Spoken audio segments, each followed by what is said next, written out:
Oh no, they're coming. Wait, what the? Ah!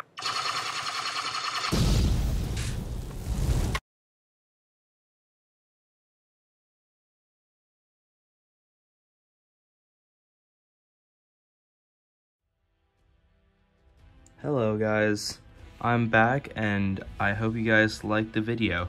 Please make sure to like and subscribe and enjoy it. Here's my custom LEGO Star Wars AT-OT. It has a lot of really cool functions and it is really accurate. I was trying with this model to make it as detailed as possible and I think I did a really good job with it. It has a lot of cool functions, as I said before, and it has some other cool stuff too. It is perfectly 1-to-1 minifigure scale, and it has some cool stuff like stickers I was able to get for the AT-OT. So I hope you guys enjoy, and let's get right into this.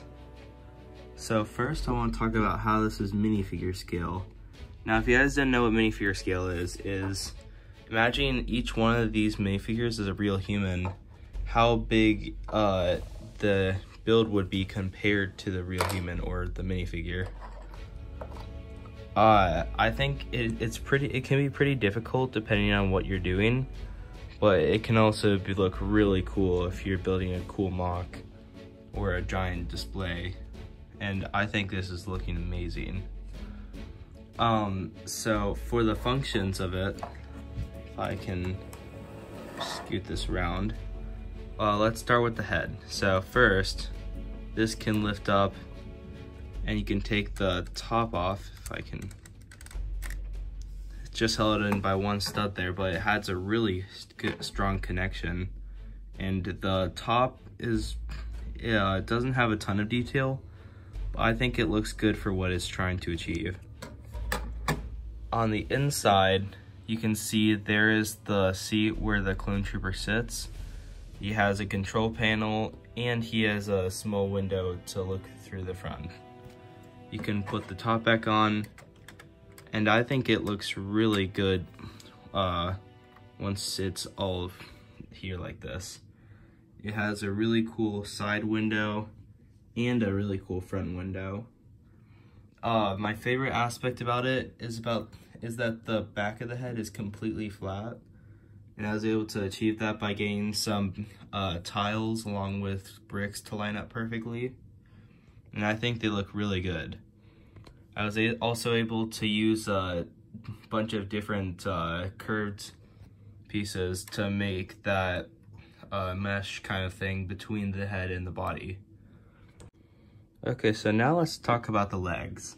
The legs are probably my favorite part of this build, just because of how complex but simple they are at the same time. It uses a pretty simple connection, but I was able to get it where it almost works perfectly, and I think they look great.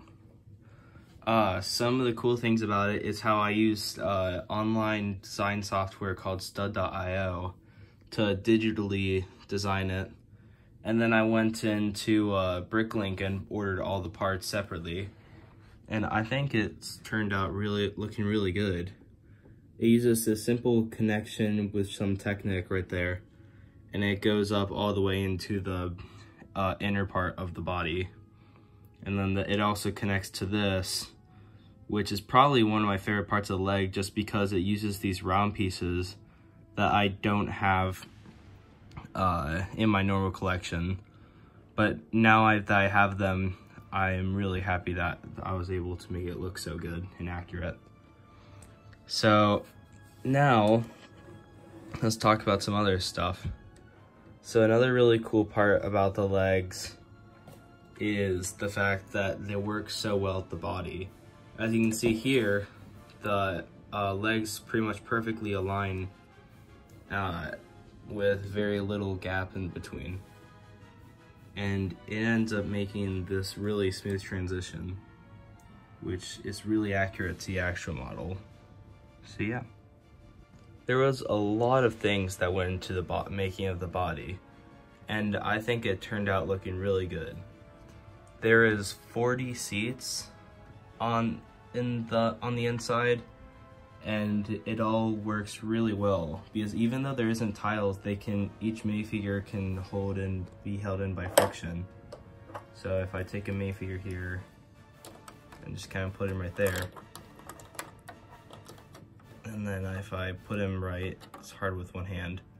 But you see, you can just kind of sit there, and then you can actually put two next to each other and they won't get hurt or fall. And I think it looks really good. I used some pretty simple techniques, and I just tiled everything off to make it look nice. There's a nice slope that connects to this part for the head, and it makes a pretty cool transition from the head and then to the body. Some other cool features are the side plating. I was able to make that look really nice, and I was also able to make some cool techniques using these little round tiles. I was also able to get two of these parts for the side panels. Behind the side panels though, you can see is I did a ton of greeveling right there to make it as accurate as possible, and I just wanted to kind of like not have it be flat and plain, and I think I was able to make it look really cool. I was also able to get the bigger one in the middle, small shield in the middle, and I was also able to get the medium, the small shield right here. And I think it turned out looking really cool. And it's also the same for the other side too. The AT-OT has two of these cool looking guns on the side, and they almost go to the AT-OT's head, but I looked at the reference pictures. I don't believe they go all the way. Another cool feature is I wanted to add just a little secret thing just for fun. So what I was able to do is I added this small thing right here, which comes up and you can see the Death Star plans. And so yeah. Now let's talk about the back, which I think is also a great part of it. As you can see, I was able to get a sloped angle right here, though there are a couple gaps.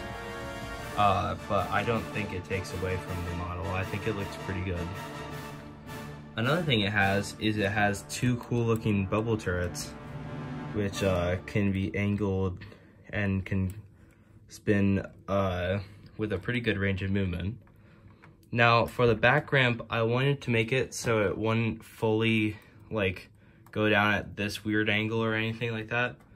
So what I was able to do is you push it out, and then the ramp just comes down like that, and it's still pretty steep slope, but it's a lot less than what it used to be.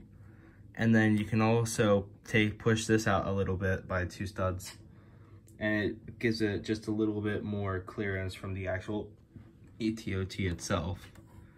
So you can push that in. Here, I'll just show that again. And then what you can do is you can push it in, and then after that you can lift it up like that, and it'll go right back in place. Some of the cool things is I was able to kind of use the design for the bubble turret from the 2015 AT-T, I believe. Put in the comments below if I was wrong. But yeah. There's a lot of cool features, and I think it looks great. The last thing I want to talk about is some of the cool stickers I was able to get on this. So first I got this cool design plaque sticker that I got from a seller on eBay, which I think looks great. I also got some of the stickers from the AT-OT, which work really well with my custom one. So yeah. Overall, if this were a Lego set, I would say it would probably cost around $200 to $300, depending on where you live. Might be different, but overall, I would say you need $200 to $300. This is a great looking model, and I think it looks awesome. It has a lot of cool features and cool capabilities, and it's overall a pretty sturdy model. I'd say the minifigures, which I kind of just gathered these minifigures from what I had, but I'd say 2 Jedi, and probably, I'm guessing there would be more clones in this, but a pilot, and then probably I'd say about 10 clones. I also think it'd be cool if they made a Phase 1 clone battle pack to go with it, so you could fill the AT-OT. But yeah, I think this would be a really cool model if it were made.